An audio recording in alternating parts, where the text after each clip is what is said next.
नमस्कार, एक बार फिर से आप सभी का बहुत-बहुत स्वागत है हमारे यूट्यूब चैनल पे। आज फिर से मैं आप सभी के लिए सोशियोलॉजी क्लास 12th और ये चैप्टर 3 है और चैप्टर 3 के साथ-साथ ये बुक नंबर 2 है, बुक 1 ऑलरेडी हमारा कंप्लीट हो चुका है।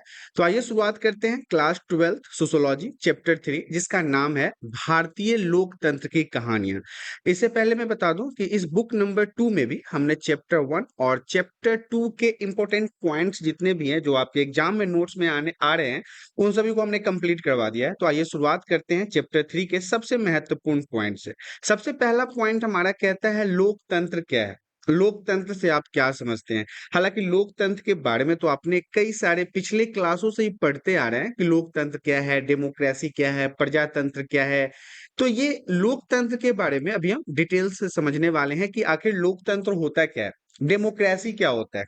तो जनता के द्वारा और जनता के लिए शासन जो है वो लोकतंत्र है। अगर एक लाइन में आपसे पूछा जाए तो आप बताएंगे जनता का शासन है, जनता के द्वारा शासन है और जनता के लिए शासन है। वही हमारा क्या कहलाता है? डेमोक्रेसी कहलाता है।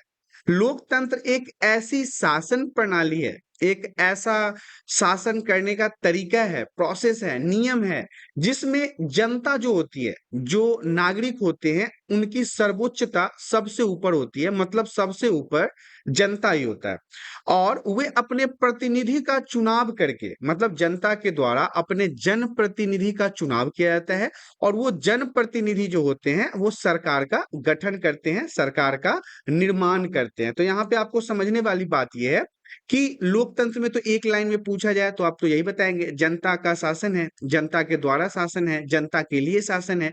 यही हमारा डेमोक्रेसी कहलाता है। लोकतंत्र एक ऐसी शासन प्रणाली है, एक ऐसा तरीका है शासन करने का जिसमें जनता सर्वोच्च सत्ता पे होती है। मतलब जनता का अहम भूमिका होता है, अहम योगदान होता है।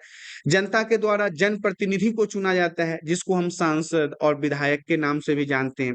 और ये जो जनप्रतिनिधि होते हैं, जिसमें जो विधायक होते हैं, वो राज्य के अंदर सरकार का निर्माण करते हैं और जो सांसद होते हैं वो केंद्र में सरकार का निर्माण करते हैं। तो इसे जनता का शासन भी कहा जाता है। डेमोक्रेसी जो है, लोकतंत्र जो है, उसे जनता का शासन भी कहा जाता है। लोकतंत्र के कुछ प्रमुख तत्व हैं, उनके बारे में भी समझना जरूरी है, क्योंकि अगर सिर्फ और सिर्फ लोकतंत्र आपसे पूछा जाए तब तो आप आसानी से बता दोगे कि हाँ, जनता के लिए है, जनता के द्वारा है, जनता के ऊपर है और इसमें सबसे सर्वोच्च जनता ही होता है। वो अपने प्रतिनिधियों का चयन करते हैं, प्रतिनिधियों को चुन के तब जाके उनके सरकार का निर्माण किया जाता है। तो ये लोकतंत्र के बारे में था। लेकिन इसके अंदर कुछ मुख्य तत्व भी है, कुछ इसके अंदर बहुत ही इंपॉर्टेंट फैक्टर्स भी हैं, आप उनको भी समझ लीजिए। सबसे पहला पॉइंट तो हमारा कहता है जनता की भागीदारी। मतलब जनता चुनावों के माध्यम से अपने प्रतिनिधि का चुनाव करती है। जैसा कि मैंने अभी आपको बताया था कि जनता के माध्यम से ही विधायक और सांसद का चयन किया जाता है और इनके चयन के बाद सरकार का यहाँ पे निर्माण किया जाता है। तो इसमें सबसे पहला तो जनता की भागीदारी थी। दूसरा पॉइंट हमारा कहता है स्वतंत्र और निष्पक्ष चुनाव। अब स्वतंत्र और निष्पक्ष चुनाव के बारे में भी जान लीजिए।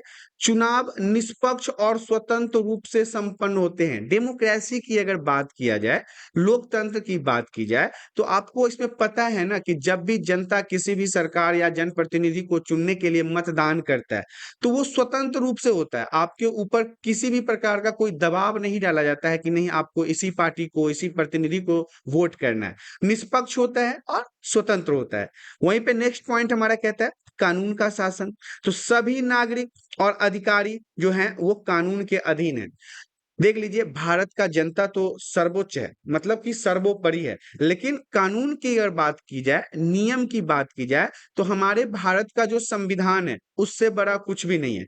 तो इस देश के अंदर जो भी हो, नागरिक हो या फिर कोई अधिकारी हो, ऑफिसर हो, उन सभी को कानून का शासन मानना होगा। सभी जितने भी हैं वो सभी कानून के अंदर ही है। नेक्स्ट पॉइंट हमारा कहता है मौलिक अधिकार, फंडामेंटल राइट्स। अब ये भी इंपॉर्टेंट है, नागरिकों के जो मौलिक अधिकारों की सुरक्षा होती है, जैसे कि उनके विचार का, उनकी अभिव्यक्ति की स्वतंत्रता, उनके धर्म की स्वतंत्रता, तो ये सारी चीजें भी लोकतंत्र के अंदर देखी जाती है। एक लोकतंत्र सरकार जो होता है या फिर एक ऐसा देश जहां पे डेमोक्रेसी है, वहां पे आम नागरिकों के फंडामेंटल राइट्स होते हैं, जैसे कि उनको बोलने का आजादी है, उनको विचार करने का आजादी है, उन्हें अपनी बात रखने की आजादी है, उन्हें किसी भी धर्म को मानने की आजादी है। तो ये सारी चीजें जो हैं वो लोकतंत्र के अंदर मौलिक अधिकार के रूप में देखा जाता है। नेक्स्ट पॉइंट हमारा कहता है अल्पसंख्यकों की सुरक्षा। अल्पसंख्यक के बारे में भी हमने कई सारे चैप्टर्स में और क्लास में पढ़ा है। अल्पसंख्यक का मतलब होता है जिनकी संख्या कम होती है,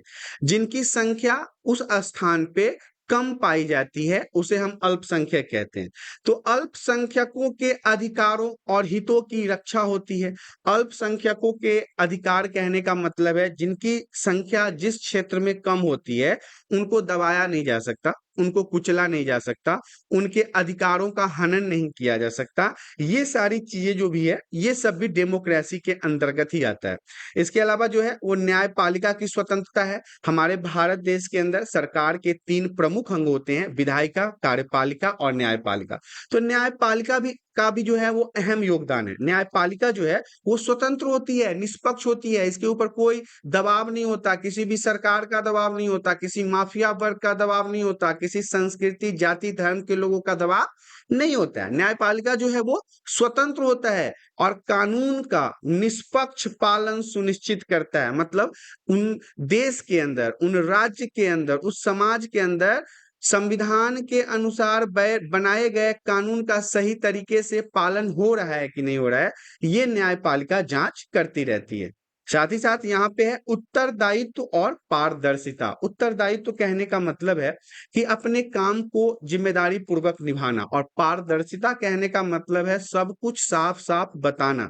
सरकार और उसके प्रतिनिधि जनता के प्रति उत्तरदायी होते हैं, क्योंकि जनता जैसे सरकार का चुनाव करती है, प्रतिनिधि का चुनाव करती है, प्रतिनिधि सरकार का गठन करता है, सरकार को बनाता है, तो ऐसे में सरकार किसका जवाबदेह होगा? जनता का तो होगा ही, या फिर प्रतिनिधि जो है वो जनता का जवाबदेह होता है। और उनके कार्य पारदर्शी होने चाहिए, जनता को पता चलना चाहिए कि उनके द्वारा चुने गए प्रतिनिधि या प्रतिनिधि के द्वारा चुनी गई सरकार किस प्रकार के कार्यों को कर रहा है। लोकतंत्र का लक्ष्य यह भी सुनिश्चित करना होता है, डेमोक्रेसी का जो काम है वो ये भी बताना है कि सत्ता का उपयोग जनता की भलाई के लिए हो और सभी नागरिकों के अधिकार और स्वतंत्रता सुरक्षित रहे। यहाँ पे एक बात ध्यान देने वाली बात है कि लोकतंत्र में यह भी सुनिश्चित करना जरूरी है, यह भी बताना जरूरी है कि जितने भी नियम, कानून या कार्य हो रहे हैं, जितने भी काम हो रहे हैं, वो जनता की भलाई के लिए हो रहे हैं कि नहीं, मतलब उससे जनता को लाभ प्राप्त हो रहा है कि नहीं, और सभी नागरिकों के अधिकार और स्वतंत्रता उसमें सुरक्षित है कि नहीं, अर्थात जैसे फंडामेंटल राइट्स है, मौलिक अधिकार है, ये सारी चीजें इनके अंदर सुरक्षित है या नहीं है। वहीं पे अगर हम लोकतंत्र की बात कर ले, तो लोकतंत्र मुख्यतः 2 प्रकार का होता है, याद रखिएगा, 1 नंबर के लिए इंपॉर्टेंट रहेगा, वीवीआई पॉइंट रहेगा, और लोकतंत्र के प्रकार भी आपके लिए वीवीआई रहेगा।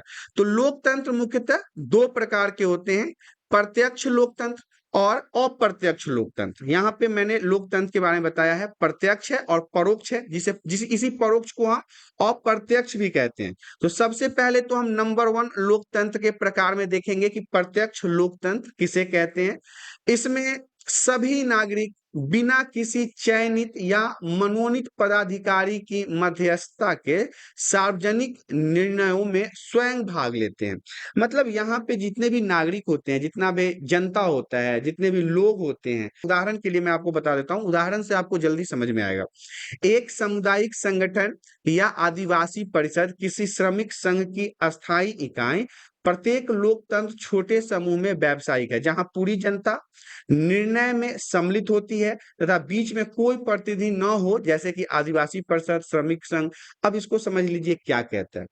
प्रत्यक्ष लोकतंत्र में इसमें जो ऑफिसर्स होते हैं, या फिर आप कह लीजिए जो सरकार की तरफ से चुने जाते हैं पदाधिकारी, उनके मध्यस्थता के सार्वजनिक निर्णयों में ये डायरेक्टली इन्वॉल्व होते हैं, उसमें भाग लेते हैं और ये छोटे-छोटे समूह में हो सकते हैं और इनकी जो निर्णय होता है ना, वही इसके अंदर सम्मिलित भी किया जाता है, वही इनके नियमों के अनुसार ही किसी भी कार्य को किया जाता है। यहाँ पे ज़रूरी नहीं है कि सरकार का जो कोई प्रतिनिधि होता है, जैसे सांसद और विधायक, वो, क्योंकि इसमें जो एग्जाम्पल है, वो है आदिवासी परिषद, एक ग्रुप है, एक संगठन है, श्रमिक संघ एक ग्रुप है, एक संगठन है।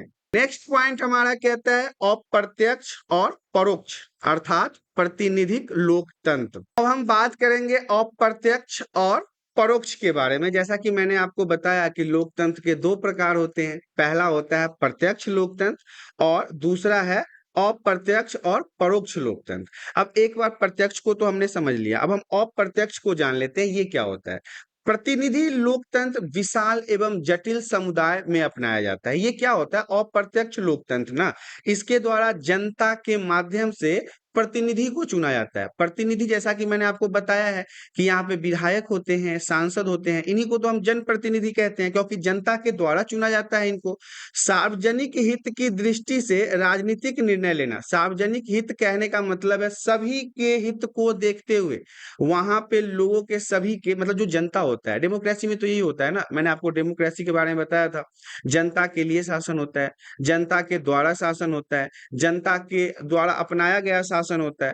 तो ये सब चीज जो है वो अप्रत्यक्ष लोकतंत्र में ही आता है। इसमें जो जनता होता है वो अपने प्रतिनिधि को चुनता है, अपने प्रतिनिधि के द्वारा सरकार का निर्माण करवाया जाता है। क्योंकि ये भारत की ही बात अगर आप कर लो तो भारत एक बहुत बड़ा विविधता भरा देश है। यहाँ पे जनसंख्या ऐसा तो नहीं है 5,000 10,000 20,000 लोग हैं, यहाँ पे अरबों में जनसंख्या है। ऐसे में प्रत्यक्ष लोकतंत्र और अप्रत्यक्ष लोकतंत्र के अंतर को समझने में आपको आसानी होगी। सार्वजनिक हित की दृष्टि से मतलब समाज में रह रहे या फिर आप कह सकते हैं डेमोक्रेसी के अंदर जितनी भी जनता होती है उनके हित को देखते हुए राजनीतिक निर्णय लेना, कानून बनाना एवं कानून को लागू करना, ये सारी चीजें जो हैं वो नागरिक के हित में होता है। और इस कारण से ये लोग क्या करते हैं, प्रतिनिधि को चुनते हैं। क्योंकि किसी भी प्रकार का राजनीतिक निर्णय लेने के लिए या फिर किसी भी प्रकार के कानून को बनाने के लिए या फिर किसी भी प्रकार के कानून को हटाने के लिए या फिर उस कानून में बदलाव करने के लिए नागरिक स्वयं मतलब इंसान के द्वारा या फिर आप कह सकते हैं कि डेमोक्रेसी में जो जनता होती है उसके द्वारा वो अपने प्रतिनिधि को चुनते हैं। राज्य के लिए चुना गया प्रतिनिधि जो है वो MLA कहलाता है और केंद्र के लिए जो चुना हुआ प्रतिनिधि है वो हमारा MP कहलाता है, मेंबर ऑफ पार्लियामेंट। हमारे देश में प्रतिनिधिक लोकतंत्र है, मतलब प्रतिनिधि के द्वारा सरकार का निर्माण किया जाता है, प्रतिनिधि के द्वारा किसी प्रकार के कानून बनाए जाते हैं, प्रतिनिधि के द्वारा शासन सत्ता चलाई जाती है। तो ये हमारे लोकतंत्र के प्रकार में था, प्रत्यक्ष लोकतंत्र और अप्रत्यक्ष लोकतंत्र। नेक्स्ट पॉइंट हमारा कहता है सहभागी लोकतंत्र। अब हम जान लेते हैं कि सहभागी लोकतंत्र क्या है। तो सहभागी लोकतंत्र को समझना भी जरूरी है, पिछले साल ये 2 नंबर में पूछा गया था, तो इंपॉर्टेंट रहेगा बोर्ड के एग्जाम के लिए। एक ऐसा लोकतंत्र है सहभागी लोकतंत्र जिसमें किसी समूह का या फिर समुदाय के सभी लोग एक साथ मिलकर कोई बड़ा निर्णय लेते हैं। याद रखिएगा, सहभागी लोकतंत्र अगर आपसे पूछा जाए तो याद रखिएगा इसमें एक समाज जो होता है या फिर एक ग्रुप जो होता है या फिर एक समुदाय जो होता है उसके सभी जनता मतलब वहां पे रहने वाले सभी लोग मिलके किसी एक फैसले के ऊपर निर्णय लेते हैं या किसी मुद्दे के ऊपर निर्णय लेते हैं, उसे हम सहभागी लोकतंत्र कहते हैं। नेक्स्ट पॉइंट हमारा कहता है विकेंद्रीकृत लोकतंत्र। अब इसमें क्या होता है, विकेंद्रीकृत लोकतंत्र में जमीनी लोकतंत्र के एक उदाहरण के रूप में पंचायती राज व्यवस्था जो एक विकेंद्रीकरण के रूप में एक महत्वपूर्ण कदम था। आपने पहले के क्लास में भी 11th के क्लास में भी पंचायती राज व्यवस्था के बारे में पढ़ा था। वो जो 3 स्तरीय व्यवस्था के बारे में बताया गया था, हालांकि इस चैप्टर में भी आपको उसके बारे में जानना है कि पंचायती राज व्यवस्था कैसे 3 अलग अलग स्तरों में बटा हुआ है। तो विकेंद्रीकृत लोकतंत्र का मतलब है कि जमीनी लोकतंत्र का एक अच्छा उदाहरण फॉर्म के रूप में विकेंद्रीकृत लोकतंत्र को देखा जाता है। पंचायती राज व्यवस्था जो है वो एक विकेंद्रीकरण की तरफ एक महत्वपूर्ण कदम है। हालांकि आगे की स्लाइड में आपको इसको समझना है। तो सबसे पहले हम बात कर लेंगे भारतीय संविधान के केंद्रीय मूल्य के बारे में। देखिए, हमारा जो इंडियन कॉन्स्टिट्यूशन है, जो भारत का संविधान है, उसके मूल्य के बारे में आपको समझना है कि भारत का संविधान दुनिया के सभी संविधानों में से सबसे अच्छा संविधान क्यों माना जाता है।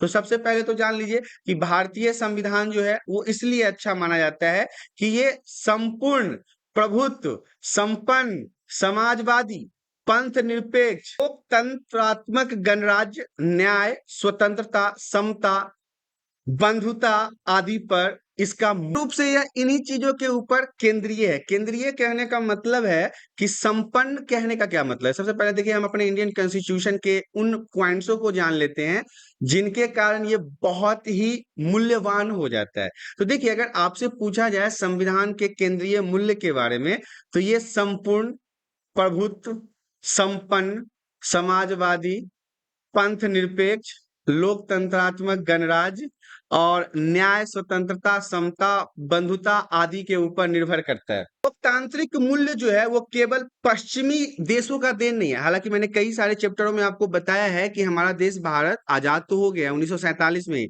लेकिन हम पश्चिमी संस्कृतियों से अलग नहीं हो पाए हैं, उनसे उनकी गुलामी से हम अभी तक आजाद नहीं हो पाए हैं। इसके अलावा मैं ये भी आपको बताना चाहूंगा कि हमारे लोकतांत्रिक मूल्य जो है वो केवल और केवल ब्रिटेन, इंग्लैंड, अमेरिका के नियमों के अनुसार नहीं चलता, बल्कि हमारे भारतीय लोकतांत्रिक गणराज्य के अंदर महाकाव्यों की भी छवि है। हमारे यहाँ के जितने भी ग्रंथ हैं उनकी भी झलक हमारे लोकतंत्र के अंदर देखने को मिलता है। कृतियों को भी देखा गया है। अलग अलग प्रकार की लोक कथाएं, संवाद, परिचर्चा अंतः विरोधी स्थितियों से भरी पड़ी है, जैसे कि महाभारत महाकाव्य की बात कर लें। तो इन सभी चीजों से संविधान के केंद्रीय मूल्य में काफी बेनिफिट मिलता है, आप कह सकते हैं काफी मदद मिलता है, और इसी कारण से हमारा भारतीय संविधान जो है वो दुनिया के सबसे अच्छे संविधान में एक माना जाता है। नेक्स्ट पॉइंट हमारा कहता है कराची कांग्रेस संकल्प 1931। VVI पॉइंट रहेगा कराची कांग्रेस संकल्प के बारे में। कराची कांग्रेस संकल्प जो है वो 1931 के नाम से जाना जाता है। उन मूल्यों का उल्लेख करता है, उन चीजों के बारे में विस्तार से बताता है जो राजनीतिक न्याय, सामाजिक और आर्थिक न्याय को भी सुनिश्चित करने का प्रयास करता है। देखिए, कराची कांग्रेस संकल्प 1931 जो है वो क्या कहता है। कराची कांग्रेस संकल्प 1931 ही आपसे क्वेश्चन में पूछा जाएगा, वहां पे आपको कंफ्यूज नहीं होना है। उन मूल्यों का उल्लेख करता है, उन मुद्दों के बारे में बताता है जो राजनीति को लेके न्याय की बात करें, या फिर सामाजिक न्याय की बात करें, या फिर आर्थिक न्याय की बात करें, इन सभी चीजों को सुनिश्चित करने का प्रयास करता है। मतलब समाज में रह रहे सभी लोगों के लिए राजनीतिक न्याय समान होना चाहिए, सामाजिक न्याय समान होना चाहिए, आर्थिक न्याय समान होना चाहिए। यही हमारा कराची कांग्रेस संकल्प 1931 है। इसके अलावा नेक्स्ट पॉइंट हमारा कहता है हित, प्रतिस्पर्धी संविधान और सामाजिक परिवर्तन। अब ये क्या है। हितों की प्रतिस्पर्धा हमेशा किसी अस्पष्ट वर्ग विभाजन को ही प्रतिबिंबित नहीं करती है। हित कहने का मतलब है अपने फायदे को लेके जितने भी कंपटीशन होते हैं वो सिर्फ वर्ग विभाजन को ही प्रतिबिंबित नहीं करता, अर्थात सिर्फ और सिर्फ उसे ही चिन्हित नहीं करता। किसी कारखानों को बंद करवाने का कारण यह होता है कि उससे निकलने वाला विषैला कचरा आसपास के लोगों के स्वास्थ्य के लिए हानिकारक होता है। जब भी हम किसी काम के हित की बात करें, अगर उसके प्रतिस्पर्धा की बात करें, तो ये जरूरी नहीं है कि ये किसी न किसी जाति, धर्म, संस्कृति को टारगेट करता है, बल्कि इसके अलावा समाज के अंदर रहने वाले कई लोगों को स्वास्थ्य को ध्यान में रखते हुए ये कदम उठाए जाते हैं। जैसे कि उदाहरण के लिए बताया गया है, किसी भी प्रकार की फैक्ट्री हो या कोई कारखाना हो, उससे अगर विषैली गैसें निकलती है, कचरा निकलता है, तो इससे क्या होता है, वहां के आसपास के रहने वाले जो लोग होते हैं उनके स्वास्थ्य पे इसका बुरा असर पड़ता है। इस प्रकार बहुत सी चीजें की जो समाप्ति के कारण लोग बेरोजगार हो जाएंगे, ये भी एक मुद्दा है। अगर ऐसे में अगर हम कचरा को देखते हुए कारखानों को बंद करवा दें, विषैले गैस को, मतलब अब स्वाभाविक सी बात है, कोई फैक्ट्री है, कारखाने हैं, तो उससे CO2 या फिर अन्य प्रकार की गैसें निकलेंगी ही निकलेंगी। लेकिन उसके फैक्ट्री को बंद करना एक कोई समाधान नहीं है, क्योंकि इससे कई सारे लोग जो है उनका रोजगार बंद हो जाएगा, जो उस फैक्ट्री में काम करते हैं उनके काम बेकार हो जाएंगे, मतलब अब वो सड़क पे आ जाएंगे। तो ये हमारा हित प्रतिस्पर्धी संविधान और सामाजिक परिवर्तन के बारे में था। अब हम बात करेंगे कानून के बारे में। कानून का सार अर्थात कानून का मतलब इसकी शक्ति है, इसके पावर से है। कानून इसलिए कानून है क्योंकि इससे बल प्रयोग अथवा अनुपालन के संचरण के माध्यमों का प्रयोग होता है। देखिए, कानून जो है वो संविधान के माध्यम से ही बनाया गया है, और संविधान के माध्यम से कानून इसलिए बनाया गया है ताकि इस समाज में डेमोक्रेसी को सही तरीके से लेके चल सके। क्योंकि अगर कानून नहीं रहेगा, लोगों के मन में भय नहीं रहेगा, संविधान का डर नहीं रहेगा, लोगों के मन में पुलिस का भय नहीं रहेगा, तो उनका तो जो मन होगा वो वही करेंगे। तो इससे क्या है कि कानून को पालन करने के लिए, कानून को सही तरीके से लेके चलने के लिए, संविधान में बताए गए सभी अनुच्छेदों का पालन करने के लिए यहाँ पे कानून का भी होना बहुत महत्वपूर्ण है। साथ ही साथ हम न्याय की भी बात कर लेते हैं। न्याय का सार अर्थात न्याय का मतलब निष्पक्षता है। किसी भी पार्टी, धर्म, किसी भी संस्कृति का या किसी भी वर्ग का, समुदाय का पक्ष न लेकर, बल्कि जो सत्य है, जो निष्पक्षता के साथ बताया जा रहा है, वही हमारा न्याय कहलाता है। कानून में कोई भी प्रणाली अधिकारियों के संस्तरण के माध्यम से ही कार्यरत होती है। याद रखिएगा, कानून में जब जितने भी लोग होते हैं वो कहीं ना कहीं अधिकारियों के माध्यम से ही, मतलब कि ऑफिसर्स के माध्यम से ही जितने प्रकार के नियम कानून है जो सामाजिक स्तर पे या जमीनी स्तर पे लगाए जाते हैं, खासकर कार्यपालिका के द्वारा, तो ये इन्हीं प्रणाली के माध्यम से आते हैं। नेक्स्ट पॉइंट हमारा कहता है संविधान। वेरी वेरी इंपॉर्टेंट रहेगा। हालांकि हम तो कई पिछले क्लासों से संविधान के बारे में पढ़ते आ रहे हैं, अब तो 12th क्लास का समय आ गया है, लेकिन यहाँ पे थोड़ी सी डिटेलिंग होनी चाहिए संविधान को लेके, क्योंकि अभी तक हमने जितने भी जगह पे संविधान पढ़ा है उससे तो बेटर आपको अब एग्जाम में लिखना पड़ेगा, क्योंकि ये 12th क्लास का बोर्ड है। यहाँ पे पूरे डिटेलिंग के साथ पॉइंट टू पॉइंट आपको संविधान के बारे में अगर आपसे पूछा जाता है तो लिखना पड़ेगा। तो पहला पॉइंट, ये हम बात करते हैं संविधान के बारे में। संविधान भारत का मूल मापदंड है, एक ऐसा कह सकते हैं, एक ऐसा प्रोसेस है, एक ऐसा नियमावली है जिसके माध्यम से संविधान को मूल रूप से नापा और तौला जा सकता है। यह एक ऐसा दस्तावेज है, एक ऐसा लिखित प्रावधान है जिससे किसी राष्ट्र के सिद्धांतों का निर्माण होता है, किसी भी देश के नियम और नीति का निर्माण उसके संविधान से होता है। ऐसा प्रमुख मापदंड जिनसे नियम और अधिकारी संचालित होते हैं। भारत के अंदर हमने आपको बताया है कि सरकार के प्रमुख 3 अंग होते हैं, कार्यपालिका, न्यायपालिका और विधायिका। इन तीनों को ढंग से चलाने के लिए किन चीजों की आवश्यकता होती है? संविधान की आवश्यकता होती है। यही हमारा क्या कहलाता है? संविधान कहलाता है। अन्य सभी कानून संविधान द्वारा नियत कार्य प्रणाली के अंतर्गत बनते हैं। देखिए, संविधान के माध्यम से ही देश की सरकारें चलती है, देश के नियम चलते हैं, नीति चलती है, व्यवस्था चलती है, नए प्रकार के कानून बनाए जाते हैं, पुराने प्रकार के कानूनों को यदि संशोधन की आवश्यकता होती है तो संशोधन इत्यादि भी इसी में होता है। ये कानून संविधान द्वारा, अधिकारियों द्वारा बनाए एवं लागू किए जाते हैं। याद रखिएगा, जो भी कानून बनाए जाते हैं ये उन्हीं जनप्रतिनिधि के माध्यम से बनाए जाते हैं जिन जनप्रतिनिधि को जनता चुन के सरकार बनाने के लिए भेजता है, और इनके द्वारा बनाए गए कानून को हमारे कार्यपालिका के अंतर्गत जमीनी स्तर पर लागू किया जाता है। कोई बात विवाद होने पर संविधान द्वारा अधिकार प्राप्त न्यायालयों के संस्तरण द्वारा कानून की व्याख्या होती है, उस कानून को बताया जाता है। उच्चतम न्यायालय सर्वोच्च माना जाता है। उच्चतम न्यायालय कहने का मतलब है जो सुप्रीम कोर्ट है ना, उसे सर्वोपरि माना जाता है, और वही संविधान का सबसे अंतिम व्याख्याकर्ता होता है। मैंने आपको कई क्लासों में बताया, यदि आपने हमारे पहले के वीडियोस को देखा होगा तो आपको पता होगा कि जब भी किसी भी प्रकार का कानून बनता है, किसी भी प्रकार का नियम बनता है, किसी भी प्रकार के संविधान में संशोधन होते हैं, तो वो विधायिका के बाद न्यायपालिका के पास जाता है, और न्यायपालिका का यह दायित्व है कि भारत की जनता के लिए यदि वह कानून सही है तो वो उसे लागू करवाए, अन्यथा उसे रद्द कर दे। तो कई बार ऐसा देखा गया है, जैसे कि इमरजेंसी के दौरान ही अभी कुछ समय पहले हमने आपके पहले के चैप्टर में इमरजेंसी को पढ़ाया था, जिसमें आपको मैंने श्रीमती इंदिरा गांधी खान को बताया था कैसे वो दादागिरी कर रही थी 1975 के आसपास। तो उसमें आपने देखा था ना कि कई प्रकार के ऐसे नियम कानून थे जो इनके विधायकों ने बनाया था, लेकिन सुप्रीम कोर्ट ने उसे रद्द कर दिया था। तो हम बात करेंगे पंचायती राज के बारे में। तो देखिए, पंचायती राज का शाब्दिक अनुवाद क्या है, मतलब इसका मतलब क्या होता है? 5 व्यक्तियों द्वारा शासन, इसका अर्थ होता है। याद रखिएगा, अगर आपसे पूछा जाए पंचायती राज क्या होता है, तो आप बताएंगे पंचायती राज का जो शाब्दिक अर्थ होता है या मतलब होता है, उसका मतलब है 5 व्यक्तियों द्वारा शासन करना। इसका अर्थ गांव एवं अन्य जमीनी पर लचीले लोकतंत्र क्रियाशीलता है। गांव की अगर हम बात करें या फिर वहां के नियम कानून की बात करें, तो वहां पे थोड़ा सा लचीलापन आपको देखने को मिलेगा। ये पंचायती राज के बारे में, हालांकि हम पंचायती राज के बारे में आगे और विस्तार से बताएंगे।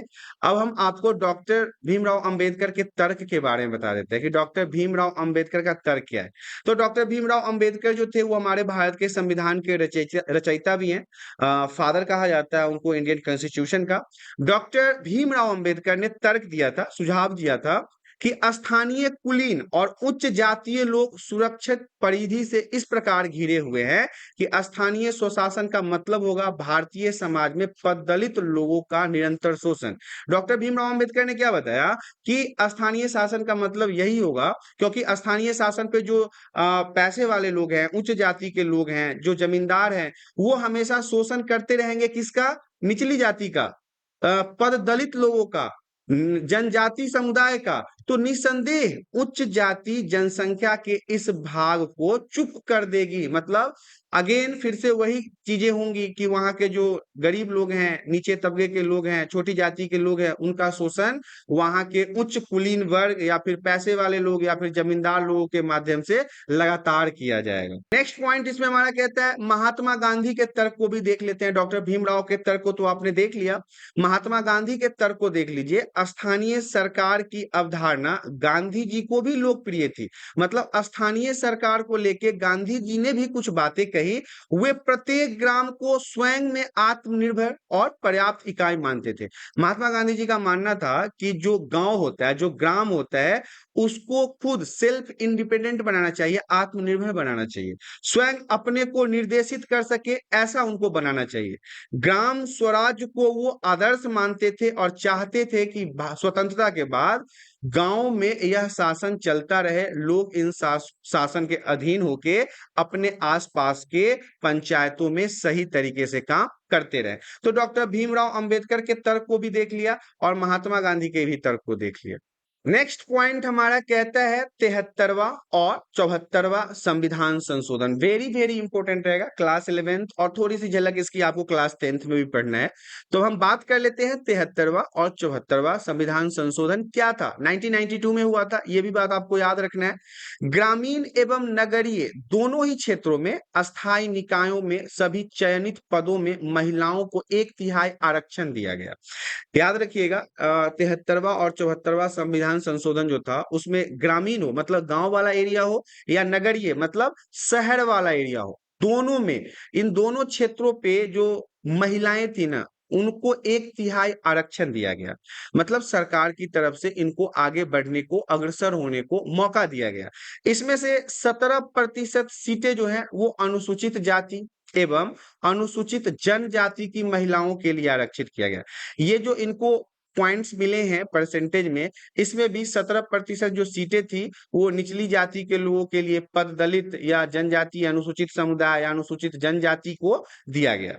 यह संशोधन इसलिए महत्वपूर्ण था, इसलिए अच्छा था, क्योंकि इसके अंतर्गत पहली बार निर्वाचित निकायों में महिलाओं को शामिल किया गया। इससे पहले कभी महिलाओं को मौका नहीं दिया जाता था, लेकिन जब सरकार ने आरक्षण ही रख दिया, महिलाओं का सीट ही बुक कर दिया, तो उसके बाद महिलाओं को भी स्थानीय निकाय में भाग लेने का मौका मिला। अब आपके मन में काफी देर से एक बात और चल रही होगी कि स्थानीय निकाय होता क्या है। तो स्थानीय निकाय वही है जो आपके गांव वगैरह में वार्ड मेंबर, मुखिया, सरपंच, पंचायत समिति, जिला पारिषद इत्यादियों का चुनाव होता है ना।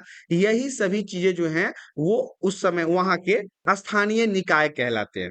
73वें संशोधन के तुरंत बाद की बात मैं बता रहा हूं। 1993 से 1994 के चुनाव में 8 लाख महिलाएं एक साथ राजनीतिक प्रक्रियाओं से जुड़ी। वास्तव में ये महिलाओं का मानवाधिकार देने वाला एक बहुत बड़ा कदम था। याद रखिएगा, 73वें और 74वें संशोधन को मैंने आपको बताया 1992, याद रखिएगा। 1992 आपको याद रखना है, 73वां और 74वां संशोधन। तो जब ये 73वां संशोधन हुआ, इसके 1992 में ही हुआ था। और देखिए 1993 और 1994 का डाटा मैं बता रहा हूं कि इस चुनाव में लगभग लगभग 8 लाख महिलाओं ने राजनीति में अपना भाग लेना शुरू किया और महिलाओं को मानवाधिकार देने के लिए सबसे बड़ा कदम था। जब उनको अधिकार मिला ना, तो फिर वो राजनीति से जुड़ने लगे और राजनीति से जुड़ के अपने आप को अग्रसर करने लगे। स्थानीय स्वशासन के लिए त्रिस्तरीय पंचायती राज प्रणाली का प्रावधान करने वाला संवैधानिक संशोधन पूरे देश में 1992 से 1993 में लागू किया गया। मैंने आपको ऊपर के स्लाइड में बताया था कि आगे चल के मैं आपको बताऊंगा कि स्थानीय स्वशासन को 3 स्तर में पंचायती राज में कैसे बांटा जाता है और किस प्रकार से ये काम करता है। तो याद रखिए, त्रिस्तरीय पंचायती राज प्रणाली का प्रावधान जो है वो संवैधानिक संशोधन को पूरे देश में 1992 से 1993 में लागू किया गया था। वेरी वेरी इंपॉर्टेंट पॉइंट रहेगा। इसके बाद देखिए आ गया हमारा त्रिस्तरीय व्यवस्था। तो पंचायती राज व्यवस्था का जो त्रिस्तरीय व्यवस्था है, उसमें सबसे पहले आता है जिला स्तर पर जिला परिषद, ये नंबर 1 पे आता है। तीन त्रिस्तरीय का मतलब होता है 3 अलग अलग पैटर्न में शासन का होना।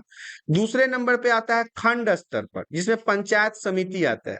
तीसरे नंबर पे आता है ग्राम स्तर, इसमें ग्राम पंचायत आता है। जैसे कि ये जो आपको ट्रायंगल दिख रहा है, ये जो आपको त्रिभुज दिख रहा है, इसी प्रकार से हमारा त्रिस्तरीय व्यवस्था को लोकेट किया जाता है। जिसमें पहला आपने देखा कि ये जिला स्तर पे होता है, जिसे हम जिला परिषद के रूप में देखते हैं।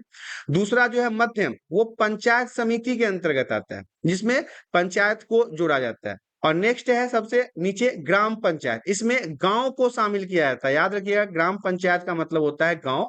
तो ये 3 स्तर में पंचायती राज व्यवस्था को विभाजित किया गया है। नेक्स्ट पॉइंट हमारा कहता है पंचायतों की शक्तियां और उत्तरदायित्व। जब यहाँ पे अब पंचायती राज व्यवस्था आ ही गई है, 73वां 74वां संविधान संशोधन हो ही गया है, तो हम ये भी जरूर जान ले कि पंचायतों की शक्ति क्या थी, इनके पास पावर क्या था, ये क्या क्या काम करने के लिए उत्तरदायित्व को ले रहे थे, कौन कौन सी जिम्मेदारी इनको दिया गया था।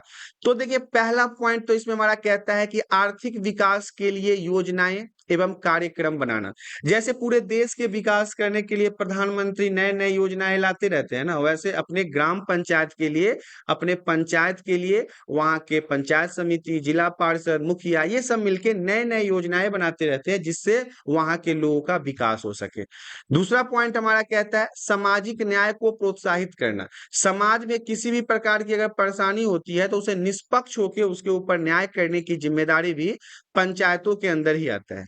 इसके अलावा शुल्क, यात्री कर, जुर्माना, अन्य कर आदि लगाना एवं एकत्र करना, ये भी पंचायतों का ही फैसला होता है। कई बार आपने देखा होगा, मैंने तो कई बार देखा है कि गांव में क्या होता है कि जब पंच लोग बैठते हैं तो वहां पे जुर्माना वगैरह भी लगता है, पैसे वैसे भी देने होते हैं।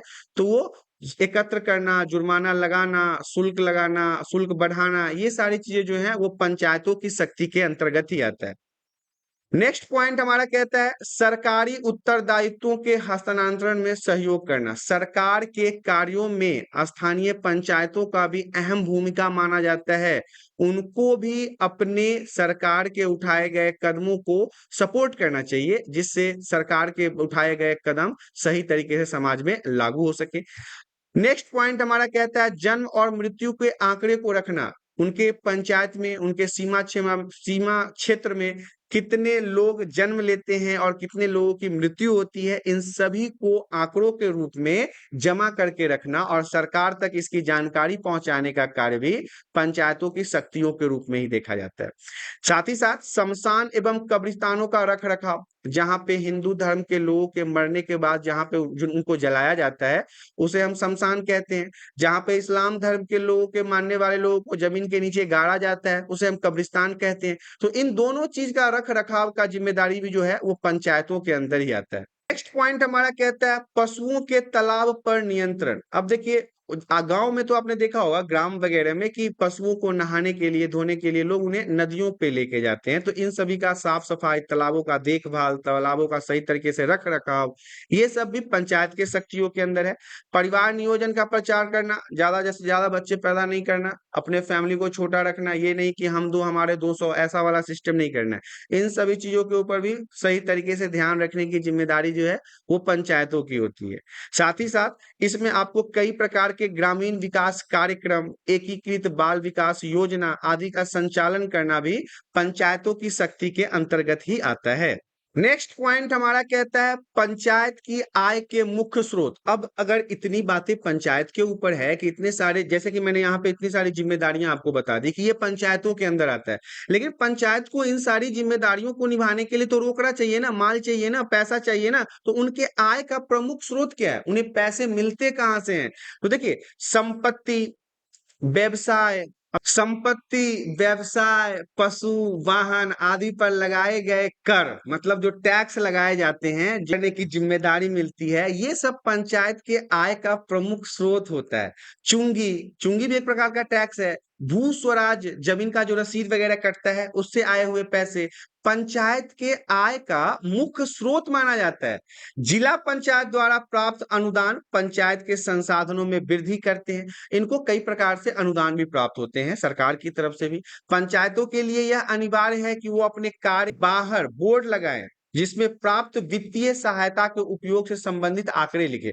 देखिए, एक चीज यहाँ पे वेरी वेरी इंपॉर्टेंट रहेगा कि पंचायत का काम क्या है वो भी समझिए। जो उनको पैसे मिल रहे हैं ना, तो उनको ऑफिस के बाहर एक बोर्ड लगाना है, जो पैसे मिले और कहाँ उन्होंने उस पैसे को खर्च किया है, इसका आंकड़ा उनको बोर्ड पे टांग के बाहर रखना है। इसके अलावा आपको न्याय पंचायत को भी जानना जरूरी है कि न्याय पंचायत किसे कहते हैं, न्याय पंचायत से आप क्या समझते हैं। तो देखिए, कुछ राज्यों में न्याय पंचायत की स्थापना की गई है। यहाँ पे अगर हम कुछ राज्यों की बात करें तो न्याय पंचायतों की स्थापना की गई है।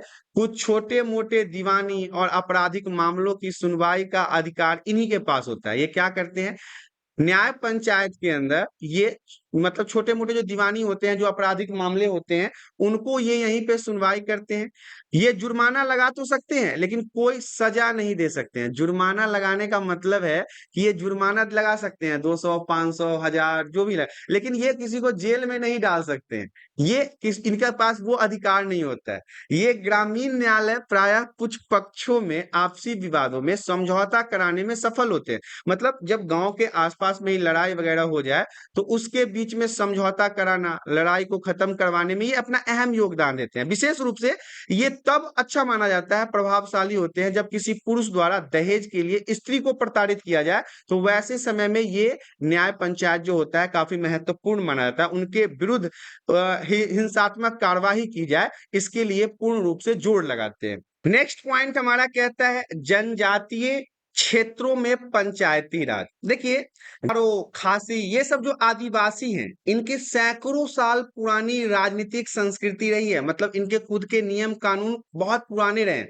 और खासकर गारो और खासी आदिवासी जनजातियों के बारे में आपने पहले भी पढ़ा है, जहां पे आपने देखा था कि यहाँ पे महिला प्रधान होती है। महिला वाले का सिस्टम थोड़ा ज्यादा मजबूत होता है पुरुषों की अपेक्षा। ये ग्राम तथा राज्य स्तर पर बड़ी कुशलता से कार्य करती है, अपने गांव के लिए, अपने राज्य के लिए सही तरीके से काम करती है। प्रत्येक वंश की अपनी एक परिषद होती है जिसे दरबार कुल कहा जाता है। उस वंश के मुखिया की दिशा निर्देश पे ही ये पूरा समाज काम करता है। जो मुखिया आदेश देता है, जो मुखिया ऑर्डर देता है, उसी को लेके सारे लोग काम करते हैं। आदिवासी क्षेत्रों की प्रारंभिक स्तर के लोकतांत्रिक कार्यों को अपनी समृद्ध परंपरा रही है। जैसे मेघालय की आदिवासी जातियों ने सैकड़ों साल पुरानी राजनीतिक संस्थाएं रही है। ये देखिए, मेघालय में खासी जनजाति मिलेगा आपको, कर्नाटक साइड में शायद गारो का जनजाति मिलेगा। तो ये जातीय समुदाय हैं जिनकी अपनी जो नियम कानून है या फिर जो राजनीतिक संस्थाएं हैं वो आज से नहीं, सैकड़ों साल पुरानी रही है। ये राजनीतिक संस्थाएं उतनी सुविकसित थी कि वो ग्राम मतलब गांव, वंश, राज्य के स्तर पर कुशलता से कार्य करती थी, सही तरीके से कार्य करती थी। जैसे खासियों की पारंपरिक अपनी परिषद होती थी जिसे दरबार कुल कहा जाता था। अब हम बात करेंगे लोकतंत्रीकरण और समानता के बारे में। हमारे देश में अगर हम जाति की बात कर ले, समुदाय की बात कर ले, लिंग की बात कर ले, तो इस पे आधारित असमानता रही है। आप ऐसा नहीं कह सकते कि भारत देश में सभी जो लोग हैं वो एक ही जाति के हैं, सभी लोग एक ही समुदाय के हैं, सभी एक ही लिंग के हैं, सभी एक ही संस्कृति के हैं। ऐसे समाज में लोकतंत्र आसान नहीं होता। प्रभावशाली व्यक्ति ही ग्राम सभा का संचालन करते रहे हैं। याद रखिएगा, प्रभावशाली व्यक्ति का कहने का मतलब है जिन व्यक्तियों का समाज में सबसे ज्यादा वैल्यू होता है, वही व्यक्ति सही तरीके से ग्राम पंचायत या ग्राम सभा का संचालन करते रहे। बहुसंख्यक लोग देखते भर रह जाते हैं। वे लोग बहुमत को अनदेखा करके विकासात्मक कार्यों को तथा उसकी सहायता राशि बांटने का फैसला लेते हैं। ये एक चीज आपको यहाँ पे इंपॉर्टेंट है, वो ध्यान से समझिएगा कि पूरे भारत देश की हम बात कर लेते हैं, ये विविधताओं से भरा पड़ा है। लोकतंत्रीकरण और समानता में आपको यह देखना है कि हमारा देश जो है इसमें अलग अलग जाति, समुदाय, लिंग, भाषा के अनुसार लोग रहते हैं। ऐसे में समाज में लोकतंत्र आसान नहीं है। सही तरीके से लोकतंत्र को चलाना इतना मुश्किल हो सकता था यदि हमारी जो संविधान के तौर तरीके हैं या फिर जो हमारे नियम है, जो कानून है, वो ऐसा नहीं होता। तो यहाँ पे आपको देखना है कि व्यक्ति ही ग्राम सभा का संचालन करते हैं। प्रभावशाली व्यक्ति कहने का मतलब है वही व्यक्ति जिनके बातों को समाज में सभी लोग समझते हैं, सुनते हैं, वही लोग क्या करते हैं, ग्राम सभा का संचालन करते हैं। बहुसंख्यक लोग का ये मतलब नहीं है कि जो जिनकी संख्या सबसे ज्यादा होगी वह। वहीं पे अगर हम वन पंचायत की बात कर ले तो वन पंचायत भी समझना जरूरी है। वन पंचायत किसे कहते हैं? अधिकांश कार्य महिलाएं करती है। वन पंचायत की औरतें पौधाशालाएं बनाकर छोटे पौधों का पालन पोषण करती है। वन पंचायत के सदस्य आपस में जंगलों की अवैध कटाई से भी सुरक्षा करते हैं। याद रखिएगा, वन पंचायत में क्या होता है कि इसमें ज्यादातर काम जो है वो कौन करती है? महिलाएं करती है। और महिलाएं जो है वो पौधों को लगाती है, पेड़ पौधों को काटने से रोकवाती है। मतलब कि कोई अवैध तरीके से अगर पेड़ पौधों को काट रहा है तो उसे रोकने का काम भी वन पंचायत के माध्यम से ही होता है। नेक्स्ट पॉइंट हमारा कहता है राजनीतिक दल। अब राजनीतिक दल के बारे में जान लेते हैं। राजनीतिक दल क्या होता है? राजनीतिक दल एक ऐसा संगठन होता है, एक ऐसा ग्रुप होता है जो सत्ता हथियाने और सत्ता का उपयोग कुछ विशिष्ट कार्यों को संपन्न करने के उद्देश्य से स्थापित करते हैं। राजनीतिक दल के बारे में आपको पता है, हमारे भारत देश में कई प्रकार के, कई कुछ तो राज्य स्तर है, कुछ राष्ट्र स्तर है, कुछ को अभी न राज्य में है न राष्ट्र में है, मतलब उनको अभी तक मौका ही नहीं मिला है या फिर कहिए उनको सर्टिफिकेट नहीं मिला है। तो ऐसे राजनीतिक दल होते हैं। तो कुछ राजनीतिक दल, मतलब आप ऐसा समझ लीजिए कि राजनीतिक दल एक ऐसा संगठन है, ऐसा ग्रुप है जो सत्ता हथियाने और सत्ता का उपयोग अपने कुछ विशिष्ट कार्यों को संपन्न करने के लिए करते हैं। तो लोकतांत्रिक प्रणाली में विभिन्न समूहों के हित राजनीतिक दलों द्वारा ही प्रतिनिधित्व प्राप्त करते हैं। जो कुछ मुद्दों को उठाते हैं, राजनीतिक दल का निर्वाचन प्रक्रिया जो है आपको पता है, सरकार पर न्यायपूर्ण नियंत्रण करने वाले संगठन के रूप में देखा जाता है। सरकार कहने का मतलब है, राजनीतिक दल क्या करता है कि सरकार के द्वारा उठाए गए कदमों को सही तरीके से चलाने में अहम भूमिका निभाता है। एक राजनीतिक दल का निर्वाचन प्रक्रिया द्वारा सरकार पर न्यायपूर्ण नियंत्रण करने वाले संगठन के रूप में देखा जाता है, जो सत्ता को हथियाने या फिर सत्ता का उपयोग कुछ विशिष्ट कार्यों द्वारा करने के लिए। लोकतंत्र प्रणाली में विभिन्न समूहों के हित राजनीतिक दलों द्वारा ही प्रतिनिधित्व प्राप्त करते हैं। जब किसी समूह का उसका हित पूरा हो जाता है या पूरा होता हुआ दिखाई नहीं देता है तो वो अलग अलग दल बना लेता है, अलग अलग दलों के साथ काम करने लगता है और फिर दबाव समूह बनाकर अपनी बात मनवाने की कोशिश करता है। सरकार के ऊपर दबाव बनाना शुरू कर देता है और दबाव बना के अपने इच्छाओं की पूर्ति करवाने की कोशिश करता है। नेक्स्ट पॉइंट हमारा कहता है हित समूह क्या है? यह ऐसे समूह हैं जो सरकार से अपनी बात मनवाने की कोशिश करते हैं, हित समूह कहलाता है। हित समूह जो है वो राजनीतिक क्षेत्र में कुछ निश्चित हितों को पूरा करने के लिए बनाए जाते हैं। मतलब इनके अंदर एक टारगेट होता है और उस टारगेट को पूरा करने के लिए सरकार पर दबाव बनाने के लिए ये समूह का निर्माण करते हैं। इसी को हम हित समूह कहते हैं। ये प्राथमिक रूप से वैधानिक अंगों के सदस्यों के समर्थन प्राप्त करने के लिए बनाए जाते हैं। तो ये तो हमारा हित समूह था, एक नंबर के लिए महत्वपूर्ण रहेगा। दूसरा भी है जो एक नंबर के लिए महत्वपूर्ण रहेगा, जिसे हम दबाव समूह कहते हैं। जब किसी समूह को लगता है या फिर जब किसी ग्रुप को लगता है कि उसके हित की बात नहीं मानी जा रही है, सरकार उसकी बात नहीं सुन रही है, तो वो अलग अलग दल का निर्माण करके तब सरकार के ऊपर दबाव बनाने की कोशिश करते हैं और इसे ही हम दबाव समूह कहते हैं। इस तरह से आपने देखा भारतीय लोकतंत्र की कहानी क्लास 12 सोशियोलॉजी चैप्टर 3 और ये बुक नंबर 2 है हमारा, याद रखिएगा ये बुक नंबर 2 है, वेरी वेरी इंपॉर्टेंट चैप्टर। तो आशा करता हूं वीडियो में दी गई जानकारी आप सभी को पसंद आया होगा। जानकारी पसंद आया तो वीडियो को लाइक करें, चैनल पे पहली बार आया तो चैनल को सब्सक्राइब कर लें ताकि इसी प्रकार के एजुकेशनल वीडियो आपको हमेशा प्राप्त होता रहे। आज के लिए इतना ही, धन्यवाद।